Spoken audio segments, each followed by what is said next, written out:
कम से कम इतने तो कपड़े पहन के शरीर ढक जाए। मम्मी जी, ये आजकल का ट्रेंड है, आप नहीं समझेंगी।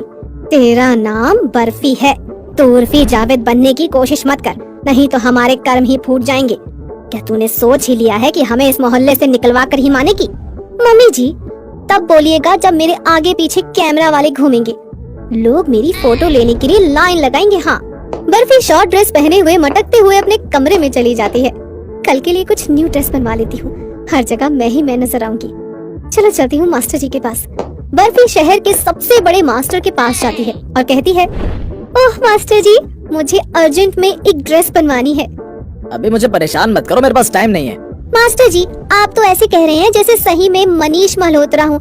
सब आपको इस शहर का मनीष मल्होत्रा कहते हैं, लेकिन आप हो नहीं। आप इस बर्फी का ड्रेस बनाने से मना कर रहे हैं, एक दिन आप बहुत पछताओगे। हाँ। तुम बर्फी हो, कोई उर्फी जावेद नहीं जो इतने तेवर दिखा रही हो। बर्फी मास्टर को मुंह चढ़ाकर चली जाती है। रास्ते में सभी बर्फी को देखकर आपस में बातें करने लगते हैं और बर्फी सोचती है, सब मुझे ही घूर रहे हैं, मेरी अदाओं और कपड़ों से सब मुझे उर्फी जावेद समझ रहे हैं। बर्फी दूसरे मास्टर के यहाँ पर जाती है और उसे छोटे से कपड़े का एक टुकड़ा देते हुए कहती है, मुझे कुछ डिजाइनर सा चाहिए, इस कपड़े को सिल दीजिए। मास्टर कपड़ा देखकर मन ही मन सोचता है, ये कपड़ा है या कोई लीरा, इससे तो मैं अपना रुमाल भी न बनाऊं। ये तो उर्फी जावेद की भी मां लग रही है। मास्टर जी क्या सोच रहे हैं, सिलना शुरू कीजिए, मुझे कल ही पहनना है। इसमें सिलने के लिए है ही क्या, इतने छोटे टुकड़े से क्या ही बनेगा? ओह मास्टर जी, आपके पास तो इतने टुकड़े होंगे, कुछ कपड़ों का इस्तेमाल कर लीजिए ना। मास्टर जी अपने पास पड़े कुछ टुकड़े लेकर एक अतरंगी सा वन पीस बना देते हैं, जिसमें बर्फी का आधे से ज्यादा शरीर ढका ही नहीं होता। ड्रेस देखकर बर्फी मास्टर जी के हाथों को चूमते हुए कहती है, वाओ मास्टर जी, वाओ, ऐसी ही कोई ड्रेस मैं ढूंढ रही थी इतने दिनों से, वो भी, लेकिन कोई बना ही नहीं पा रहा था। देख लेना मास्टर जी, इस बर्फी के कारण आप कितने फेमस हो जाएंगे। मनीष मल्होत्रा के बाद कहीं आपका ही नंबर ना आ जाए। Thank you. बर्फी इतरा कर चली जाती है और मास्टर जी मुंह चढ़ाते हुए कहते हैं, सुबह सुबह भुखाने के लिए कौन कौन आ जाते हैं, कोई ताकी भी ना इसके आगे। आई है बड़ी उर्फी जावेद बनने, जैसे उसकी इज्जत वैसी इसकी होगी। बर्फी ड्रेस लेकर घर चली जाती है। हॉल में पैकेट पड़ा देखकर संतोष पैकेट खोलकर वो ड्रेस निकालती है। ड्रेस देखकर उसका मुंह खुला का खुला रह जाता है। ये तो दिन पर दिन हद करती जा रही है, बेशर्मी की भी कोई हद होती है। क्या हुआ मम्मी जी, आप चीख क्यों रही हैं? अरे चीखूं नहीं तो क्या करूं, कहाँ पहनेगी इसे, सब कुछ तो दिखेगा ही इसमें। मैं कभी ये नहीं सोचती हूँ कि क्या दिखेगा और क्या नहीं, मैं बस फैशन और ट्रेंड को फॉलो करती हूँ, समझी मम्मी जी। अगले दिन बर्फी अपने पति साहिल के साथ न्यू ड्रेस पहनकर घूमने के लिए निकल जाती है। बर्फी को इतने ओपन ड्रेस में देखकर सब अपने घर और दुकान से निकलकर बर्फी को देखने के लिए खड़े हो जाते हैं। क्या और दिख रही है, आ गए तो किसी भी पानी से न बुझे। कैसी औरत है ये भी क्यों पहनी हो, इसे भी उतार दो। लोग बर्फी और उसकी ड्रेस पर अलग अलग टिप्पणियां करने लगते हैं। तभी कुछ मीडिया वाले वहाँ पर आ जाते हैं और बर्फी की फोटो लेने लगते हैं। फोटो क्लिक करवा के बर्फी खुशी से पागल हो जाती है। फिर मीडिया वाले उसका इंटरव्यू लेने लगते हैं। मैडम, आप किसी सेलिब्रिटी से कम नहीं दिख रही हैं, आपको देखकर तो उर्फी जावेद भी एक बार कम पड़ जाए। ये सब आप लोगों का प्यार है बस। तभी लोगों की भीड़ में से एक आदमी आता है और कहता है, जो पहना है वो भी उतार दो, कैसे कैसे कपड़े पहनकर आ जाती हैं।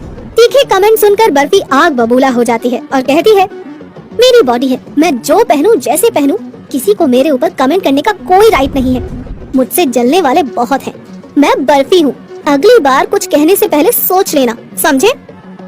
मैडम शांत हो जाओ, कुछ दिनों में आप एक सेलिब्रिटी बन जाएंगी, आपको तो इन सब की आदत डाल लेनी चाहिए। कुछ लोगों को मुंह तोड़ जवाब देना ही पड़ता है। साहिल ये सब देखकर इरिटेट हो जाता है और बर्फी को घर लेकर आता है। इन फटे चिटे कपड़ों में मेरे साथ नहीं जाओगी तुम। Oh darling, you don't know it's a fashion. Shut up, ये उर्फी जावेद की तरह बिहेव करना बंद कर दो, हिंदी में बोल सकती हो तुम। दिन बीतने लगते हैं और बर्फी पर उर्फी जावेद का भूत चढ़ता ही जाता है। संतोष और साहिल बर्फी की हरकतों से परेशान हो जाते हैं। एक रोज बर्फी इतराते हुए फटी हुई जीन्स का टॉप बनाकर मार्केट में निकल जाती है और एक दुकान पर जाकर कहती है, भैया मुझे चेंज मिलेगा क्या? ओ भिखारन, चल निकल यहाँ से, नहीं मिलाऊंगा तुझे, मेरी दुकानदारी खराब करेगी। ओहो भैया, मैं कोई भिखारी नहीं हूँ। बर्फी को जो रास्ते में देखता है उसका मजाक उड़ाने लगता है। तभी एक भिखारन बर्फी को देखकर कहती है, ये तो मुझसे भी बड़ी भिखारन है। इसके पास तो पहनने तक को कुछ नहीं है। हट, मेरी जगह पर मत बैठ जाना। चल निकल यहाँ से। हाँ, कैसे लोग हैं, फैशन तक नहीं जानते। एक दिन जब मुझे टीवी पर देखोगे ना, तब पछताओगे सब। फिर रास्ते में उसे एक गुंडा मुन्ना छेड़ते हुए उसका हाथ पकड़ लेता है और कहता है, ये क्या पूरा बदन दिखाओ मेरी रानी, इतने से क्या होगा? गुंडी मवाली, सुंदर लड़की देखकर छेड़ते हो? घर में माँ बहन नहीं है क्या तुम्हारे? बर्फी मुन्ना को एक तमाचा मारती है और चिढ़कर अपनी कार की ओर जाती है। तभी वो देखती है कि उर्फी जावेद अपनी गाड़ी से निकल रही है। बर्फी उसके पास जाती है और उर्फी जावेद उसे देखकर कहती है, ओह वाह, ये तो मैं हूँ, तुम बिल्कुल मेरी ही कॉपी हो। How cool, you are my role model. But यहाँ के लोगों को कौन बताए मैम, भाड़ में जाए दुनिया, हम बजाएंगे हारमोनिया।